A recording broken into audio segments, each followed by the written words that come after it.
10 வயசு குழந்தை இப்போ 8ஆம் வீட்ல இருக்குன்னா, அந்த பிள்ளைக்கு நோய் வரும்னு அர்த்தம். 8ஆம் வீட்டு குழந்தை 8ஆம் வீட்டு நிகழ்வு ஒரு 15 வயசு, 20 வயசு அந்த பிரச்சனை வரும். ஒரு 40 வயசு ஆகுதுன்னு வச்சுங்களேன், லக்னாதிபதி 8ல இருந்துச்சுன்னா, வயசு நோய் வரும். அவ்வளோதான் விஷயம். வேற ஒண்ணும் இல்ல. கடன் வரும். அவ்வளோதான் விஷயம். இது 2ல ஏதாவது ஒண்ணு தான் வரும்.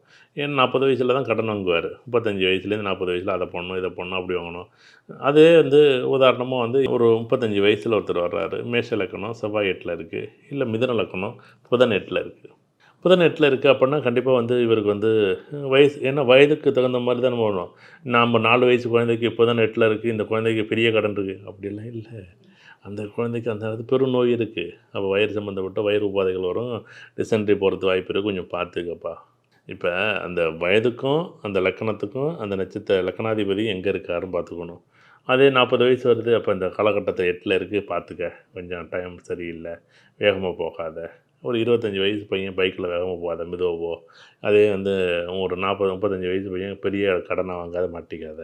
அதே 60 வயசு அவருக்கு நோய் வரும். எப்படியும் 60 வயசுல என்ன பண்ணும்? நோய் வரும். இப்படி வந்து காலத்துக்கு தகுந்தாற்போல் நம்ம வாழ்க்கைய என்ன பண்ணணும்? அந்த அந்த லக்கணங்களும், அந்த ஆதிபத்தியங்களையும் நம்ம எடுத்துக்கணும். இதுதான் முக்கியம்.